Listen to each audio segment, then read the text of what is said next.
There's another interesting question, which I think would be helpful, is of the companies that you looked at, what percent actually weathered all three of those recessions? And then were there any particular takeaways from those firms? I don't know if you had looked at that, but I think it's an interesting question. That's a that's a really good question, and we did, and the number is very small, which to us was also surprising that is somehow we don't seem to carry our learning forward. You would hope that the same companies in the first one did it in the second or the third, and these recessions are about a decade apart. So I'm guessing that somehow we don't hold on to these principles. So with that, let me ask another question, which has gotten actually a lot of votes. So usually it's easier to connect the dots looking backward, as we know, hindsight is 2020. But as leaders, how do we learn to place bets into an unknown future where we have incomplete information? Yeah. Where clearly we're not learning from the past as much as we should organizationally. Yeah, so I think that is a fabulous question. And so let me just try to say a little bit about it, and I'll come back to it later. So I'm actually going to be talking about that a little later as well. Near the end, but let me say one thing is that, I think I just did an op-ed actually in HBR a few weeks ago, where I looked at how companies allocate money to projects, budget allocation. You have to look at follow the money trail, as we say, right? How do companies allocate money? And you realize that as companies get successful, they create budget allocation systems. So what happens in those? First of all, you have an automatic entitlement. Right? What you had last year is what you'll have this year, plus a little bit, whatever more you want, right? So there's an automatic entitlement that leaves very little discretionary money around because you basically locked into last year's budget. So everyone is entitled to last year's budget plus whatever else they can try to negotiate, leaving very little discretionary room. The other thing we found was that companies struggle to take risk because inability to deal with failure. If a project doesn't work, we want to hold somebody accountable. So people don't want to be in a risky model. So how do we create the capacity for failing or experimenting? So, my colleague Stefan Tomke has written a book on experimentation this last year. And, the whole idea is, how do we think about experimentation? How do we do calculated risk? This is not betting the farm, but how do we create the capacity?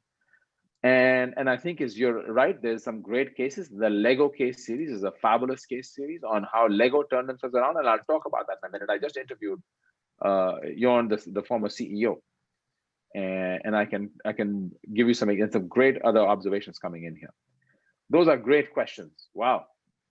So Q&A is working. Thank you, Janet, and I'm glad. Thank you for keeping me on track. Anything else I should answer, or should I keep going? Why don't you keep going, and I'll take a look at the questions. Okay. Look, I wanted to tell an upside story. Until now, I've been a doom and gloom kind of guy. So I can't end on a doom and gloom note. I think one of the best turnarounds in recent times you can think about is Microsoft. We have a case on it. There's a great book that Satya has written about it. And you can see, if you look inside it, there is a strategic turnaround. So he deals with strategic inertia. They had talked about doing cloud, but they had not done it. So he says, we're going to do cloud. So strategically realign the company and saying, stop thinking like what we've been thinking. Then there was an organizational turnaround. Simplify, simplify, simplify. We may not have the perfect org chart, but we need to keep it simple. The quest for perfection in org structure creates complexity, right? And then the biggest thing he took on was culture. And I found it interesting, and this is part of my next research, so I'm going to share that with you. He decided that if he was going to take on culture, he needed to talk about purpose. This is another kind of fashionable word that is getting floated around a lot in the last few years, that businesses should have a purpose. But he really tried to take it deep.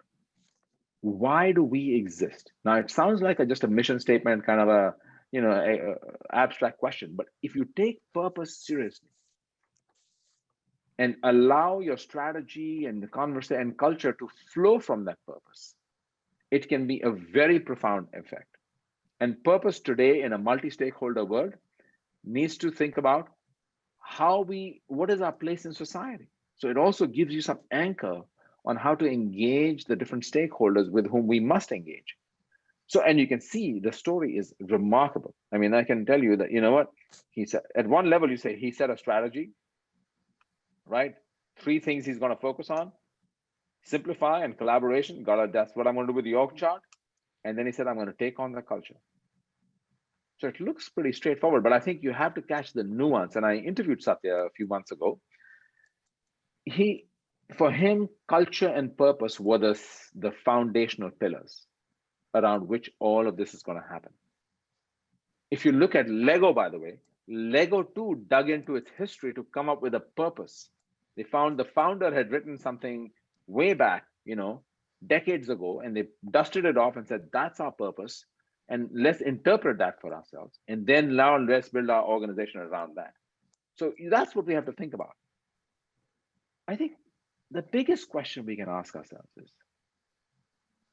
are we as an organization taking the requisite steps to reimagine ourselves? Do I believe that my organization, myself, because remember I said resilience is not just about surviving and coping, it's about thriving.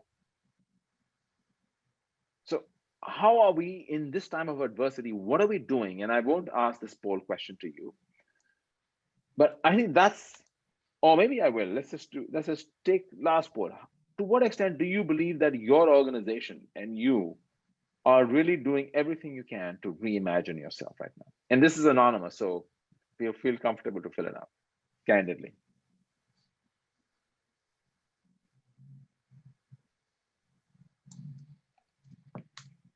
And Rajay, while people are filling this out, I'll ask one question that's coming through is, given the importance of culture and changing culture, how do you think of that from a change management perspective, particularly now when organizations are working remote?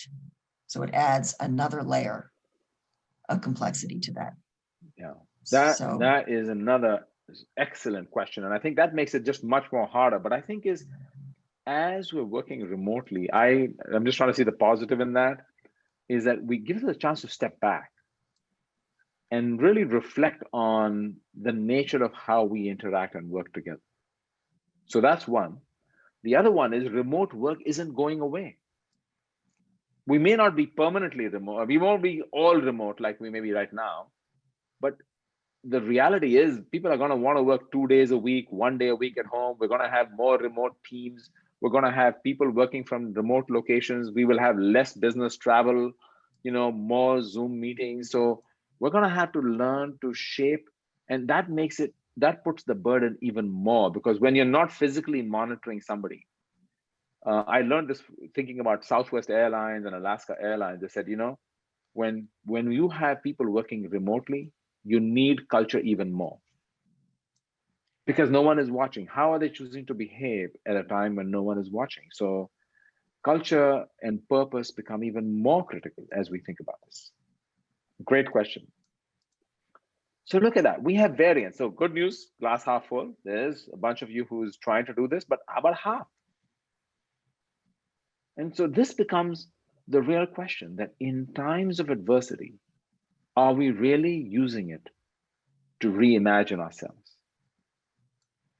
In COVID times, all of us, many people say, oh yeah, I picked up a hobby, I bought a dog, I got a vacation home, I'm trying to lose weight, I'm exercising, I'm doing whatever. So what are we doing to reimagine our organization? And I want to just say, adversity usually activates fear and coping and survival. It's not the normal human response to say, oh, how am I going to get better? And that becomes the real question.